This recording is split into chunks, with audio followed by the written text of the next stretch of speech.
Gold trusted gold buyers తాకట్టులో ఉన్న బంగారాన్ని విడిపించి ఈ రోజు ఉన్న మార్కెట్ ధరకే కొనబడును. మరిన్ని వివరాలకు సంప్రదించండి 77107720. మనకి కూడా వారు ఇచ్చేశారు. వారందరినీ వారి మీ అందరి తరఫున నేను స్వాగతం పలుకుతున్నాను.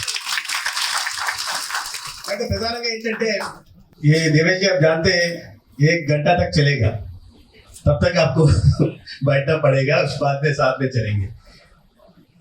ప్రధానంగా ఏంటంటే అంబేద్కర్ గారిని మోడీ ప్రభుత్వం వచ్చినప్పటి నుంచి అవమానపరుస్తోంది. అనేక రాజ్యాంగ సవరణల్ని మరి రాజకీయ లబ్ధి కోసం తీసుకొస్తా ఉంది.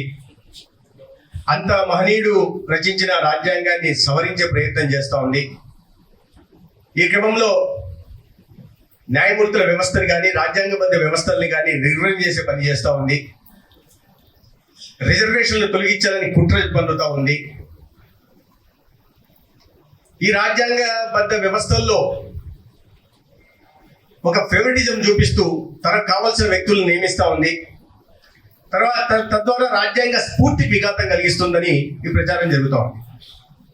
ఈ ప్రచారం మొదట్లో నమ్మలేదు అనుకున్నాం, కానీ తర్వాత చాలా మంది నమ్మడం మొదలు సృష్టించడం, తద్వారా అంతిమంగా రాజకీయ లబ్ధి పొందే ప్రయత్నం చూడడం.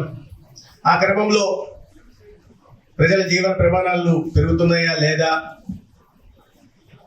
దేశ సమగ్రతకి ఏమైనా ముప్పు వాటిల్లో ఉందా లేదా, లేదా ఈ అసత్య ప్రచారాల కారణంగా ప్రజల మధ్య ప్రాంతాల మధ్య విద్వేషాలు వైషమ్యాలు పెరుగుతున్నాయా లేదా అనే విషయాన్ని పరిగణలోకి తీసుకోకుండా కేవలం రాజకీయ లబ్ధి పొందడం కోసమే ఇవి జరుగుతూ ఉంటాయి.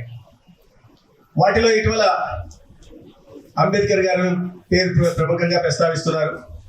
देवेश जी नमस्कार, आइए.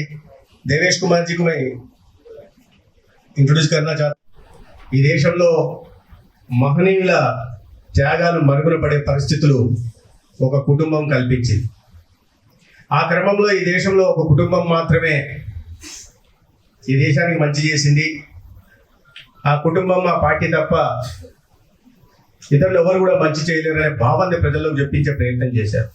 సమాజంలో ఇట్లాంటి విషయాలు చేయాల్సిన అవసరం ఉంది. ఒక వ్యక్తి ఈ దేశమంతా ఒక సామాజికవేత్త, ఒక విద్యావేత్త, ఒక తత్వవేత్త, ఈ మన దేశానికి అద్భుతమైన ఉత్కృష్టమైన రాజ్యాంగాన్ని అందించిన రూపకర్త, అటువంటి వ్యక్తి మీద అసత్య ప్రచారాలు జరుగుతున్నప్పుడు, తద్వారా రాజకీయంగా నష్టం జరగడం వల్ల ఈ దేశానికి ఇవాళ అగ్రభాగం వెళ్తున్న దేశానికి కూడా వెనక్కి లాగే ప్రక్రియ ఈ దేశంలో నడుస్తున్నప్పుడు వాటికి సమాధానం చెప్పాల్సిన అవసరం ఉంది. దానికోసం కొద్దిగా అవగాహన కార్యక్రమాలు కూడా నిర్వహించుకోవాల్సిన అవసరం ఉంది. దాంట్లో భాగంగానే ఇవాళ మనం ఈ సదస్సు నిర్వహించాం. నాన్ పొలిటికల్ సదస్సు లాగే వీటిని నిర్వహిస్తున్నాం. సమాజంలో అందరూ ముఖ్యంగా మేధావులు ఈ విషయాల మీద మాట్లాడాల్సిన అవసరం. మేధావుల మౌనం సమాజానికి నష్టం కలుగుతుంది కాబట్టి ఈ అవగాహన చేసే కార్యక్రమంలో భాగంగా నేను ఈ రోజు మీ ముందుకు రావడం జరిగింది. అంబేద్కర్ గారిని అవమానపరుస్తున్నారని. అంబేద్కర్ గారు ఏనాడు కాంగ్రెస్ పార్టీలో నెంబర్ 1. అంబేద్కర్ గారి గురించి ఒకసారి మనం మాట్లాడితే అంబేద్కర్ జీవిత చరిత్ర గురించి అన్నారు. జీవిత చరిత్ర గురించి నేను చెప్పదలుచుకోలే. ఆయన ఏనాడు జన్మించారు, ఏనాడు శివైక్యం చెందారనే విషయాన్ని పోవట్ల. ఈ దేశానికి వారు చేసిన మంచి ఏంటి, ఆ మంచిని గుర్తించకుండా ఆయనని అడుగున ఆయన అవమానాలకు గురి చేసింది ఎవరు అని చెప్పే ప్రయత్నం చేస్తున్నారు. 1936లో కాన్స్టిట్యూయెంట్ అసెంబ్లీ ఎన్నికలు జరిగినప్పుడు అంబేద్కర్ గారు ఇండిపెండెంట్ లేబర్ పార్టీ అనే పార్టీని స్థాపించి మొట్టమొదటి ఎన్నికల్లో పోయినప్పుడు. మరిన్ని వీడియోస్ కోసం ఛానల్ ని సబ్స్క్రైబ్ చేయండి. లేటెస్ట్ అప్డేట్స్ కోసం వాట్సాప్ ఛానల్ ని ఫాలో అవ్వండి. ఆ లింక్ డిస్క్రిప్షన్ లో ఉంది.